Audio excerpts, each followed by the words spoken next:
Picture this. You're a young bride named Margot, barely 15 winters old. The air is crisp, and the scent of wet earth fills your nostrils as you stand in the doorway of a humble stone cottage. It's 1347 A, and the world outside is a tapestry of hardship and hope. Your heart pounds in your chest as you see Henrik, your new husband, approaching the marriage bed. He's nearly twice your age. A man chosen by your father for his 3 pigs and half an acre of barley. It's a business deal, sealed with a promise of security. But at what cost? The rushes beneath your bare feet crackle with each nervous step, like whispers of the past. Candlelight flickers across Henrik's weathered face, etching lines of time and toil. You clutch the rough woolen shift your mother stitched for this very night. The same one she wore, and her mother before her. It's a tradition, a thread connecting generations. But tonight, it feels like a shackle. Through the thin walls, the sounds of Henrik's friends outside pierce the silence. They're drunk on ale, shouting crude encouragements and beating pots with wooden spoons. They won't leave until they hear proof of consummation. Your breath comes in short gasps as Henrik's calloused fingers reach for the leather cord at your throat. You wonder if your mother, Say's whispered warnings about wifely duties, could possibly prepare you for what's about to happen in this cramped, smoky room that smells of wet wool and unwashed bodies. This is not a love story. This is the reality of medieval intimacy. A world where sexual practices were shaped by superstition, religious terror, and survival instincts that would seem utterly foreign to our modern understanding of romance and desire.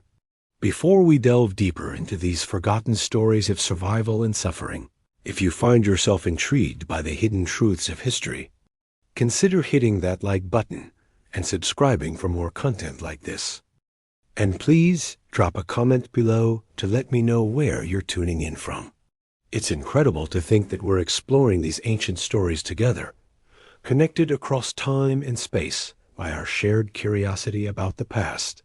The medieval bedroom was a battlefield where bodies became political territories, where the church's doctrine clashed with pagan traditions, and where the most intimate moments of human life were governed by rules so bizarre and restrictive that they would make a modern person skin crawl. These weren't just personal choices. They were matters of eternal salvation, family honor, and literally life and death. Let me take you back to Margot's world, where the concept of marital rape didn't exist because wives were property, where menstrual blood was considered so dangerous it could kill crops, and where the wrong sexual position could damn your soul to hell for eternity. In medieval Europe, the marriage bed was never truly private. The community, the church, and ancient superstitions all had a stake in what happened between husband and wife. When Margot married Henrik in that autumn of 1347 AD, their union wasn't celebrated with champagne and dancing. It was a business transaction sealed with bodily fluids, witnessed by neighbors who had every right to demand proof of consummation. The wedding night ritual began long before the couple touched. First came the bedding ceremony, where the wedding guests would literally drag the bride and groom to their chamber, undress them while singing bawdy songs, and then stand outside the door, listening for the sounds that would confirm the marriage was legally binding. Henrik's friends wouldn't leave until they heard Margot's cries of pain, proof that her hymen had been broken and the marriage consummated. But here's where medieval intimacy gets truly bizarre. During medieval times, the church had specific teachings about marriage and personal conduct. Saint Jerome, in the 4th century A, wrote that a man who was too passionate towards his wife could be seen in a negative light. The church believed that too much enjoyment within marriage could be harmful to one's spiritual health. These ideas were not just theoretical. They influenced the everyday lives of people during the Middle Ages. Thomas Aquinas, a renowned theologian of the time, provided detailed guidance for married couples in his work around 1265 A. He stated that intimacy was only appropriate on certain days, during specific times of the year, and in a particular way, with the husband above the wife, both facing each other. Any other approach was considered unnatural and not endorsed. He also mentioned that there were times when couples should abstain from intimacy, such as during the wife's monthly cycle, pregnancy, or while nursing a baby. If all these guidelines were followed, couples would only be intimate about 50 days per year. Margot would have learned about these rules from her mother, who heard them from the village priest. The thought of not following these rules was a significant concern for Margot. When Henrik wanted to be close to her on a day that was not recommended, she had to choose between pleasing her husband and following the rules she had been taught. The weight of eternal damnation hung over every intimate moment. When Henrik reached for her on a Forbidden Wednesday during Lent, she faced an impossible choice: submit to her husband's will and risk her soul, or refuse and face his wrath in a world where domestic violence was not only legal but expected. The medieval understanding of female sexuality was built on fundamental misunderstandings that would persist for centuries. Medical texts from the period, influenced by ancient Greek and Roman sources, taught that women were essentially defective men. Their sexual organs were simply inverted versions of male genitalia. The vagina was considered an inside-out penis, and the ovaries were internal testicles. This wasn't mere ignorance. It was codified medical knowledge taught in universities across Europe. These beliefs had profound consequences for how medieval people understood female desire and pleasure. The physician Constantine the African, writing in the 11th century AD, claimed that women experienced sexual pleasure differently than men. They required prolonged stimulation and multiple climaxes to conceive. This led to the bizarre medical belief that rape couldn't result in pregnancy because the woman couldn't achieve the necessary pleasure. Medieval courts often took it as evidence that she had enjoyed the experience and was therefore partially responsible. Margot's mother might have warned her about the wandering womb, a condition medieval physicians believed could cause hysteria, madness, and even death. They thought the uterus could literally move around inside a woman's body, traveling upward to strangle her heart or downward to escape through her vagina. Treatments included fumigating the vagina with pleasant smells to lure the womb back into place, or applying foul-smelling substances to the nose to drive it downward. The medieval period inherited a complex web of fertility beliefs from pagan traditions that the Church never quite managed to eradicate. Village-wise women, often branded as witches by later generations, maintained an underground knowledge of herbs, rituals, and practices designed to encourage conception, prevent pregnancy, or ensure the birth of male children. In the forests surrounding Margot's village, women would gather specific plants under the full moon. Pennyroyal and tansy were brewed into teas that could prevent pregnancy, though the dosage between contraception and death was perilously thin. Mandrake root, shaped like a human figure, was believed to increase fertility when worn as an amulet against the skin. The root was so valuable that forged versions made from carved briar were common in medieval markets. The Church officially condemned these practices as witchcraft, but even devout Christians couldn't entirely abandon them. The line between folk medicine and magic was impossibly blurred. A woman might pray to Saint Margaret for safe childbirth while simultaneously burying a piece of afterbirth under her threshold to ensure future fertility. She might wear a crucifix to church while hiding a piece of amber between her breasts to prevent miscarriage. Medieval contraception was a dangerous blend of superstition, poison, and desperation. Women were taught to jump backwards 7 times after intercourse to prevent conception, or to drink wine mixed with ground-up bees. More dangerous were the potions made from mercury, lead, and other toxic substances that often killed the woman along with any potential pregnancy. In a world without reliable contraception, women faced the constant threat of death in childbirth. Maternal mortality rates were staggering.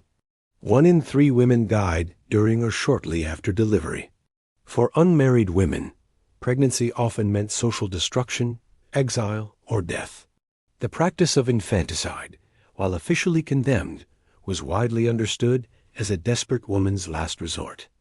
Medieval marriage negotiations were conducted like military campaigns with bodies as the primary battlefield.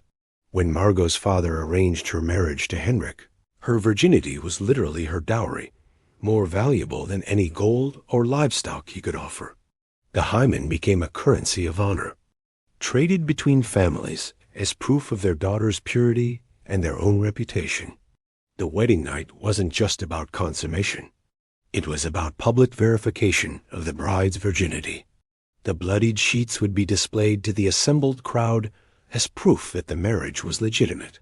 If no blood appeared, the bride could be returned to her family in disgrace, branded as a whore, or even killed for fraud.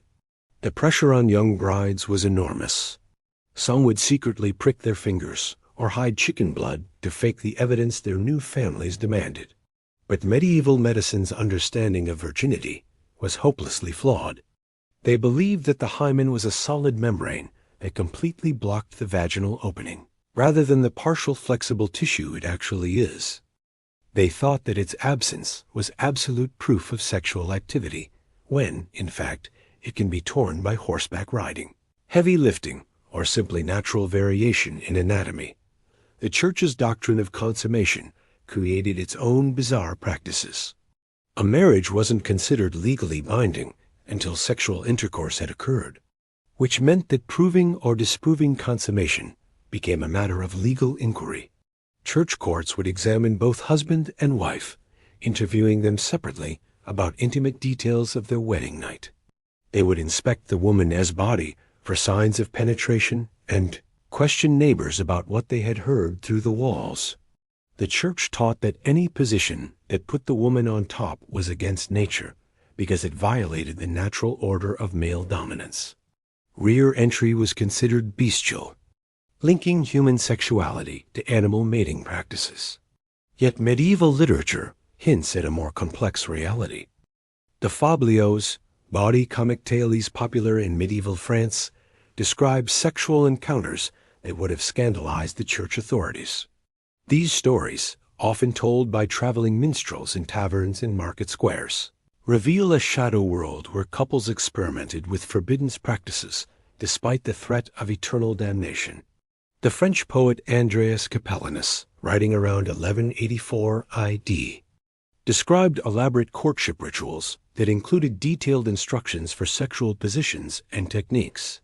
His work suggests that at least among the nobility, there was a sophisticated understanding of sexual pleasure that went far beyond the Church's restrictive teachings.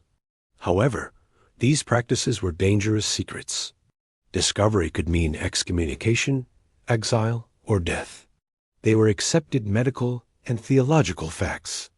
Church authorities taught that these demons could take human form to seduce men and women, stealing their life force through sexual intercourse. The succubus, a female demon who seduced men, was blamed for nocturnal emissions.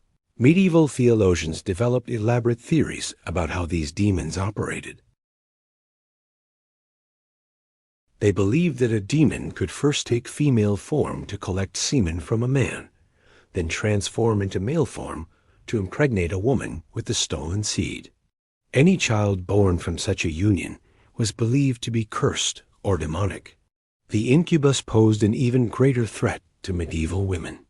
These male demons were said to be physically stronger than humans and capable of overpowering their victims. Women who reported sexual dreams or experiences they couldn't explain were often accused of consorting with demons. The line between victim and witch was terrifyingly thin. Sleep paralysis, now understood as a neurological phenomenon, was interpreted as demonic sexual assault. Men and women who woke unable to move, often with the sensation of pressure on their chest, were believed to be under demonic attack. The Church prescribed elaborate rituals of exorcism and purification, but many suspected victims were burned as witches instead. The medieval understanding of menstruation was rooted in terror and superstition that would persist for centuries. Menstrual blood was believed to be poison so toxic that it could kill crops, sour wine, and cause men to lose their vitality. The Roman naturalist Pliny the Elder, whose works were still studied in medieval universities, claimed that menstrual blood could drive dogs mad and cause knives to lose their sharpness. Women during their monthly cycles were considered dangerous pollutants who must be isolated from normal society. They couldn't enter churches, prepare food, or touch sacred objects. In many villages, menstruating women were required to live in special huts outside the community until their bleeding stopped. The church taught that menstruation was God's punishment for Eve's original sin, making every monthly cycle a reminder of feminine shame.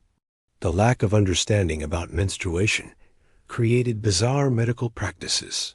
Physicians believed that menstrual blood that wasn't properly expelled from the body would accumulate and poison the woman from within.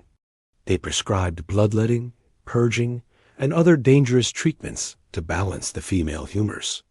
Some doctors recommended sexual intercourse as a cure for menstrual disorders, believing that male seed could neutralize the toxic effects of menstrual blood. Medieval women developed their own secret knowledge about managing their cycles. They used moss, cloth rags, and sheepskin as primitive menstrual protection. They tracked their cycles by lunar phases and developed herbal remedies to ease cramps and regulate their flow. This knowledge was passed down through generations of women, carefully hidden from male physicians and church authorities who might condemn it as witchcraft. The medieval period saw the rise of elaborate theories about sexual compatibility based on astrological signs, bodily humors, and physical characteristics. Medieval physicians believed that sexual pleasure and fertility depended on the proper balance of hot and cold, wet and dry humors in both partners. A hot husband might be incompatible with a cold wife, leading to sexual dysfunction and infertility. Physical examination of potential spouses was common among wealthy families. Physicians would examine the bride's body for signs of her sexual temperament. Wide hips indicated fertility, while narrow hips suggested barrenness. The groom's penis size and shape were analyzed for compatibility with his intended bride. These examinations were conducted with the same clinical detachment used for examining livestock. The church authorities developed their own theories about sexual compatibility based on spiritual rather than physical characteristics. They taught that couples who are too closely related, either by blood or spiritual kinship, would be cursed with sexual dysfunction and monstrous children. The complex rules of consanguinity meant that many medieval marriages were later annulled when previously unknown family connections were discovered. Medieval sexuality was deeply intertwined with concepts of honor, shame, and social standing. A man's sexual prowess was directly linked to his reputation as a warrior and leader. Impotence was not just a personal failing. It was a public humiliation that could destroy a man's standing in his community. The medieval French developed elaborate euphemisms for sexual dysfunction, creating a vocabulary of shame that permeated every aspect of social interaction. For women, sexual reputation was even more fragile. The slightest hint of impropriety could destroy a woman's marriage prospects and her family's honor. Medieval towns were small communities where everyone knew everyone else's business. A woman seen talking to a man who wasn't her husband or relative could be branded as a whore. The standards of female behavior were so restrictive that even married women lived in constant fear of gossip and accusation. The medieval legal system reflected these sexual anxieties in its treatment of rape, adultery, and sexual assault. Rape in the medieval period was not viewed as a crime against the woman herself, but rather as a violation against the man who was considered to have authority over her, such as her father, husband, or feudal lord. The penalties for such offenses varied widely based on the social status of both the victim and the offender. A nobleman who assaulted a peasant woman might face only a minor fine, whereas a peasant who harmed a noblewoman could be subjected to severe punishment, including torture and execution. Adultery was treated even more harshly, but only in the case of women. A married woman who engaged in relations outside her marriage could legally be killed by her husband without consequence. Legal codes from the period explicitly allowed men to take violent action against unfaithful wives and their partners if caught in the act. Men, on the other hand, were generally permitted to engage in relations with unmarried women, sex workers, or servants without facing legal repercussions. During this time, intricate courtship rituals also developed, leaving a lasting influence on European culture. The tradition of courtly love, especially popular in the poetry of the troubadours, portrayed romantic desire as a noble and spiritual pursuit. Though largely a literary construct enjoyed by the upper classes, this ideal shaped medieval views on the connection between love and sexuality.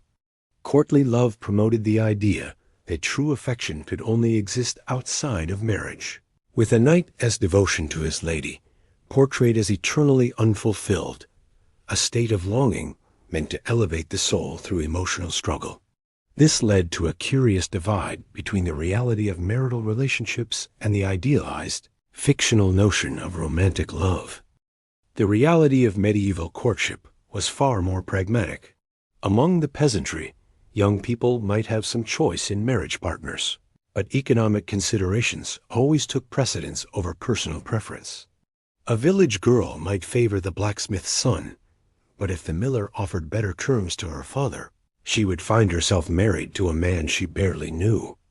Medieval engagement practices included rituals designed to test the compatibility of potential spouses. In some regions, engaged couples were allowed to sleep together clothed, separated by a wooden board called a bundling board.